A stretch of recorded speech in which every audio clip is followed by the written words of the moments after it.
Hello friends, this is Sufi Sheikh. Previously we compared the old syllabus of economic subject of 12th standard with the new syllabus of economic subject 12th standard. So today I am going to start the first chapter, that is Introduction to Micro and Macroeconomics.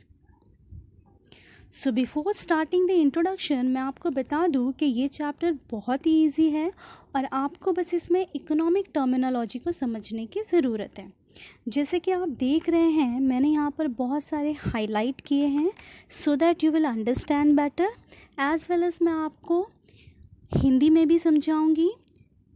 So now we are starting the introduction, which is very simple and you can divide this introduction into 4 points. कैसे वो मैं आपको बताती हूँ, क्योंकि exam में अगर आप पॉइंट वाइज आंसर लिखते हैं तो it will be very effective.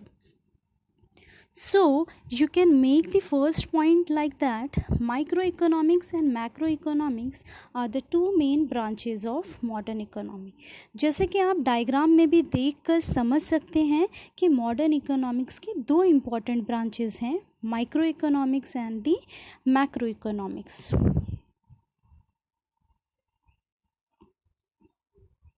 Now the second point is the term micro is derived from the Greek word micros, which means small or a millionth part.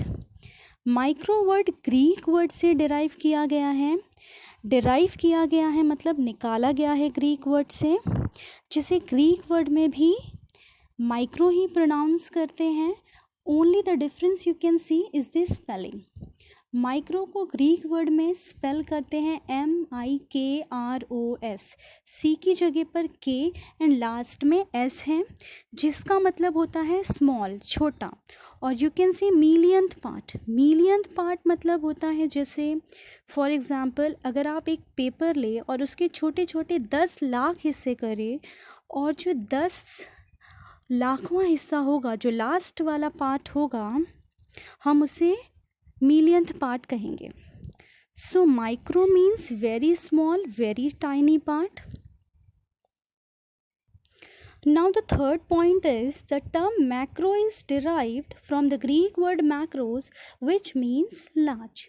Now similarly macro भी Greek word से derive किया गया है, जिसे Greek word में macros कहते हैं. Again the pronunciation same है and only the difference in the spelling.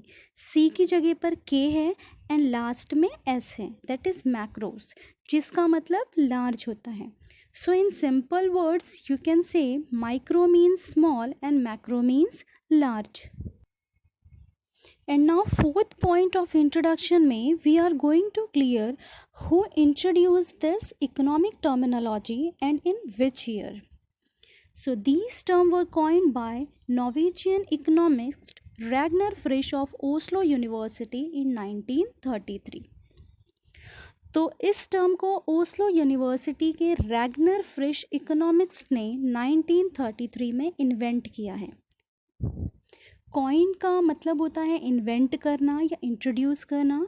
सो अगर आपको कॉइन नहीं याद रहता है तो यू कैन यूज़ इन्वेंट और introduce word instead of coin, because the meaning is same.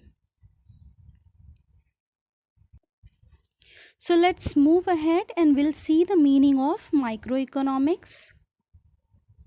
जैसे कि आप देख रहे हैं मैंने मीनिंग के 3 हिस्सों में मीनिंग को डिवाइड कर दिया है, जिसमें हम 3 क्वेश्चंस का आंसर जानेंगे. वो 3 क्वेश्चंस हैं, what is micro, what is micro economics and what micro economics studies about.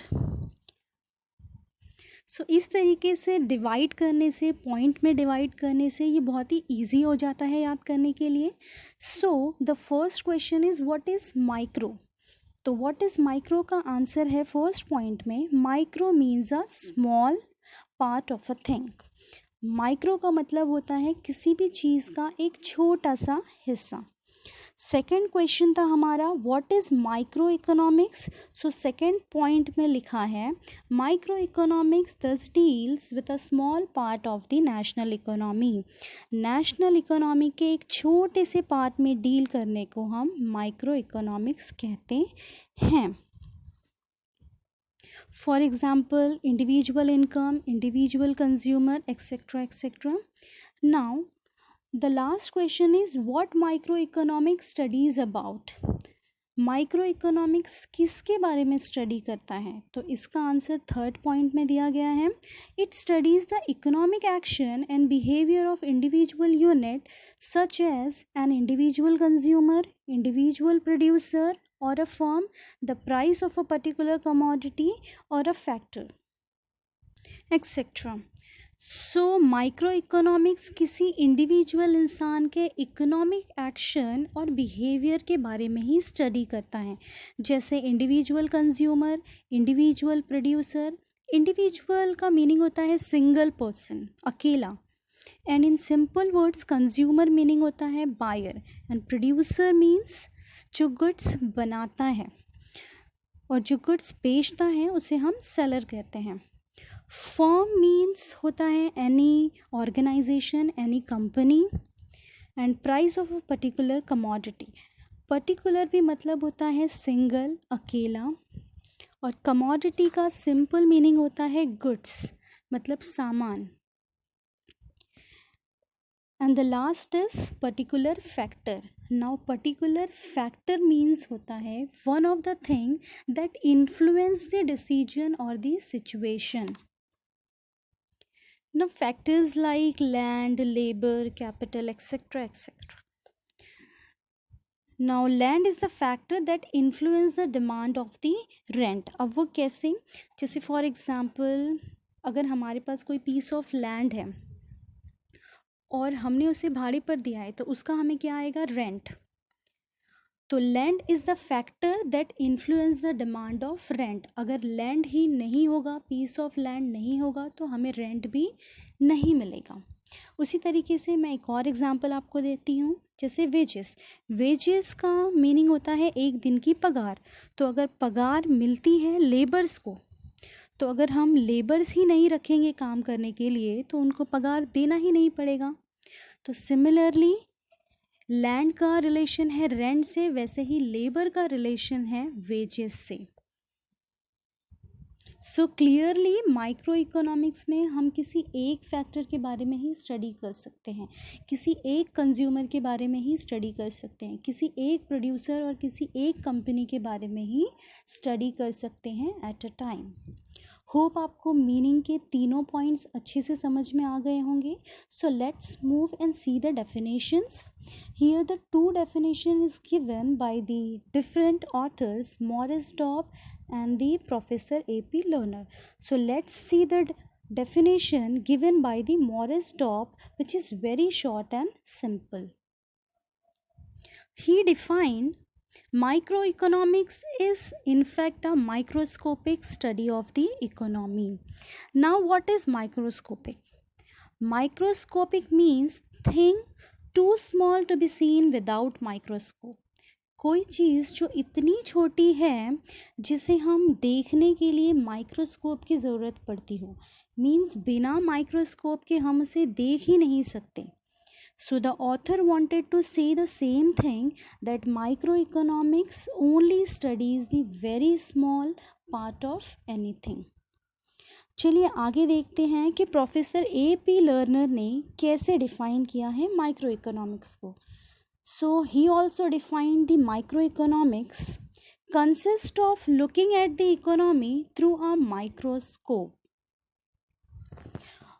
Professor A.P. Lerner कह रहे हैं कि माइक्रो इकोनॉमिक्स ऐसा है जैसे हम किसी माइक्रोस्कोप की मदद से इकोनॉमी को देखते हैं. Next, as it were to see how the millions of cells in the body of economy.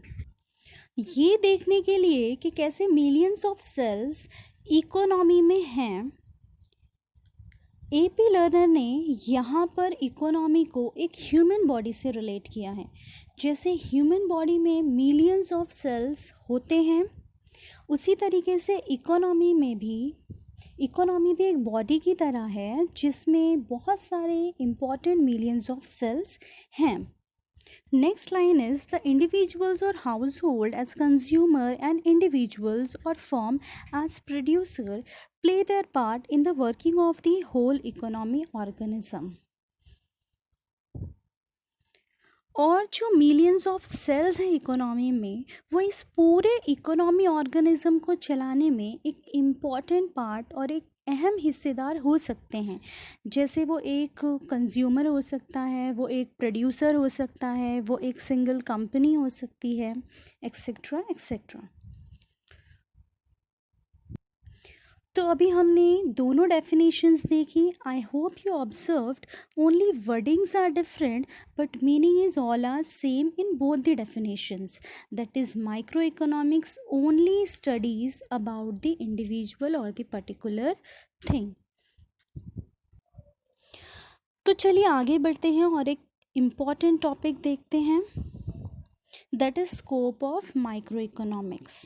Now what is scope? Scope means the area, the capacity, means how long the area of microeconomics, how much is the capacity of microeconomics, or you can say how vast the microeconomics is. So micro economics में कितनी चीज़ें include हैं वो हम देखेंगे. सो micro economics divided into 3 parts: economic theory of product pricing, theory of factor pricing and theory of economic welfare. Theory of product pricing having 2 aspects: demand analysis and supply analysis. Theory of factor pricing having 4 factors like rent, wages, interest, profit. Theory of economic welfare having 3 efficiencies like efficiency in production, efficiency in consumption, overall economic efficiency. So let's study deeply the each and every points. यहाँ पर भी मैंने, जैसा कि आप देखेंगे, heading को सब पॉइंट्स में डिवाइड किया है ताकि आपको अच्छे से समझ में आए. So the first theory is theory of product pricing.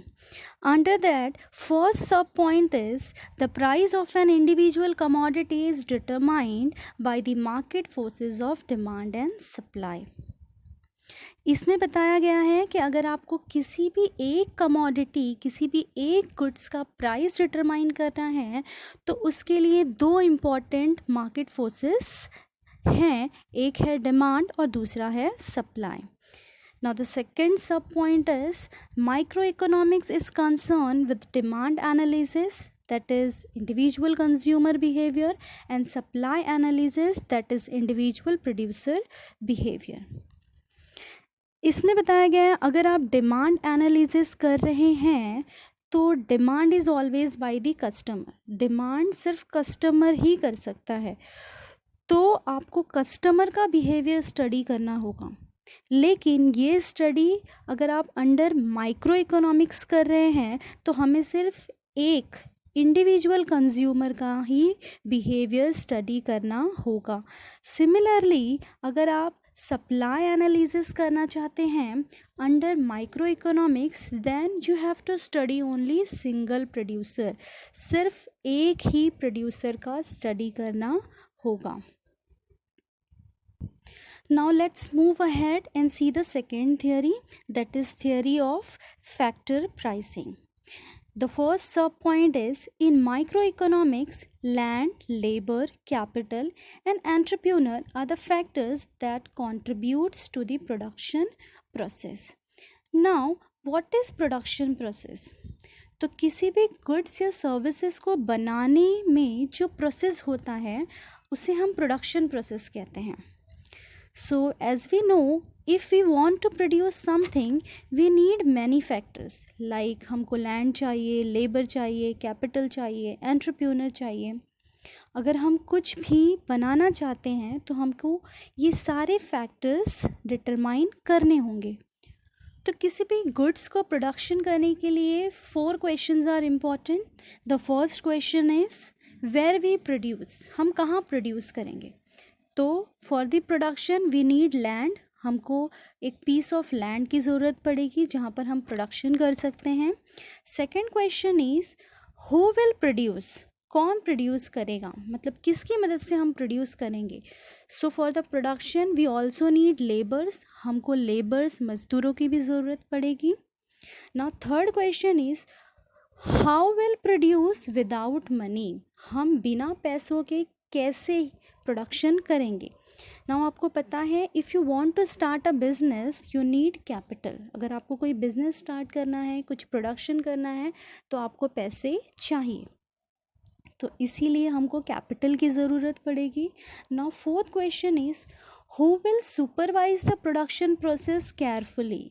अब इन सबको प्रोडक्शन प्रोसेस कैसे हो रहा है उसको सुपरवाइज करने के लिए कोई तो चाहिए, तो उसके लिए हमें एंटरप्रेन्योर की ज़रूरत पड़ेगी।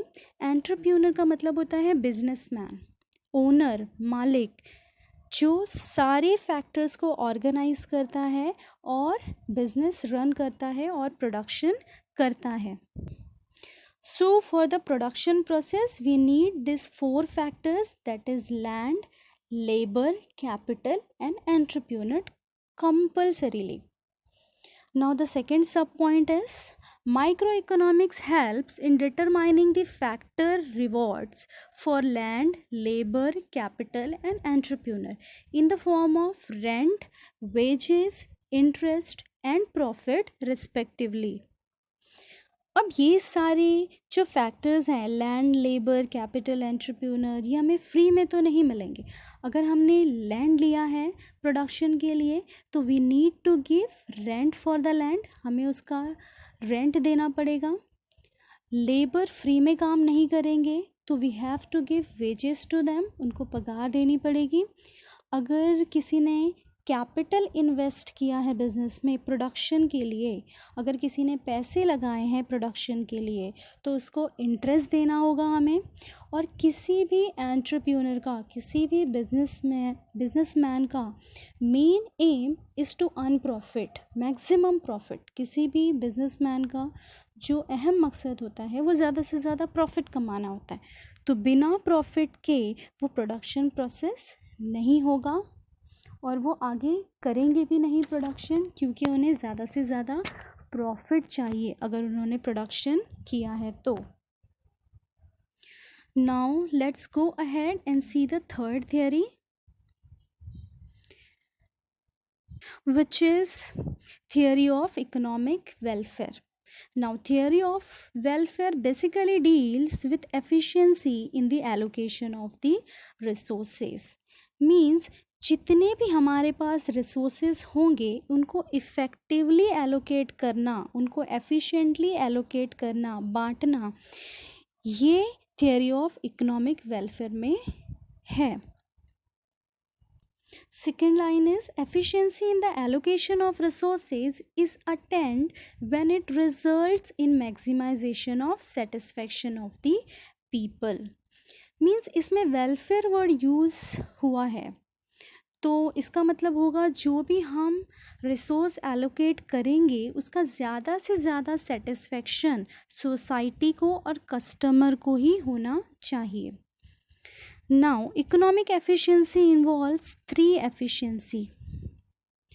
इकोनॉमिक एफिशिएंसी के 3 एफिशिएंसी के छोटे छोटे पार्ट हैं, तो चलिए पहला देखते हैं। First is efficiency in production.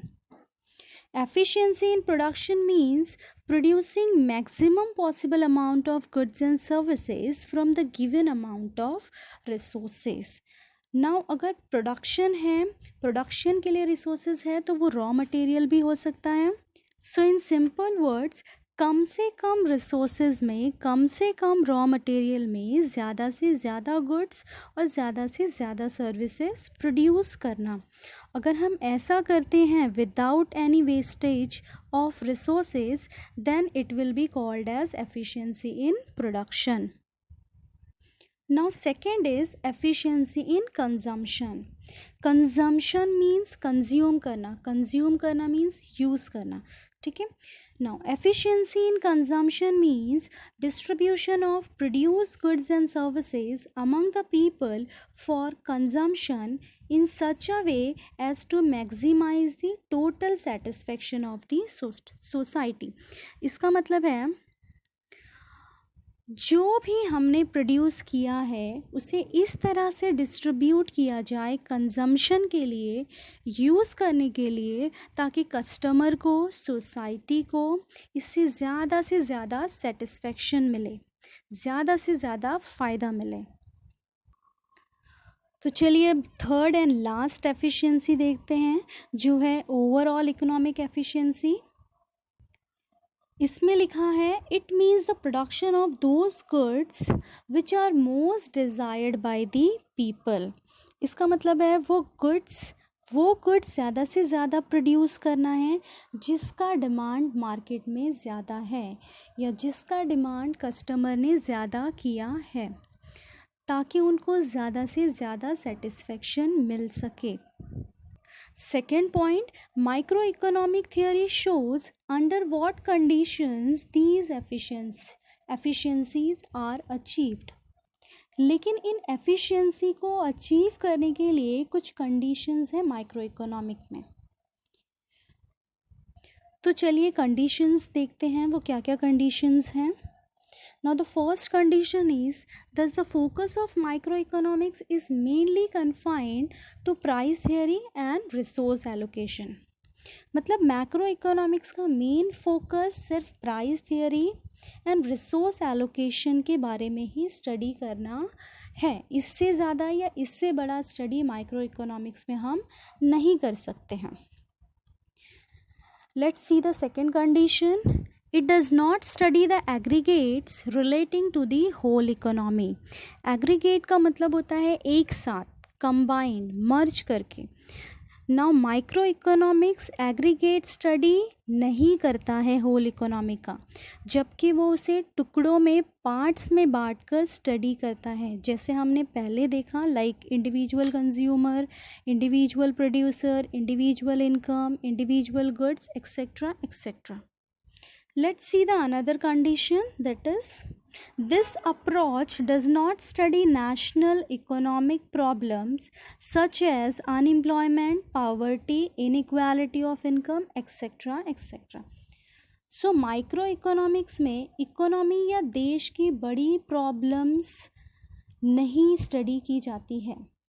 जैसे यहाँ पे एग्जाम्पल दिया हुआ है, अनएम्प्लॉयमेंट मतलब बेरोज़गारी, पावर्टी मीन्स गरीबी, और इनकम इनइक्वालिटी मीन्स किसी के पास कम पैसा है तो किसी के पास ज़्यादा पैसा है, कोई इक्वालिटी नहीं है इनकम में। तो इन सब बड़ी प्रॉब्लम्स की स्टडी नहीं की जाती है माइक्रो इकोनॉमिक्स में।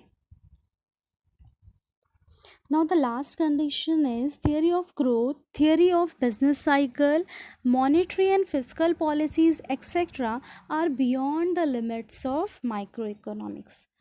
Again the same thing is saying कि theory of growth, theory of business cycle like GDP, gross domestic product, trade cycle, etc. Monetary and fiscal policy means fiscal policy is the use of government revenue collection like taxes and all. मतलब ये सारे बड़े मुद्दों के बारे में भी micro economics में स्टडी नहीं की जाती है, ये माइक्रो इकोनॉमिक्स के लिमिट के बाहर है।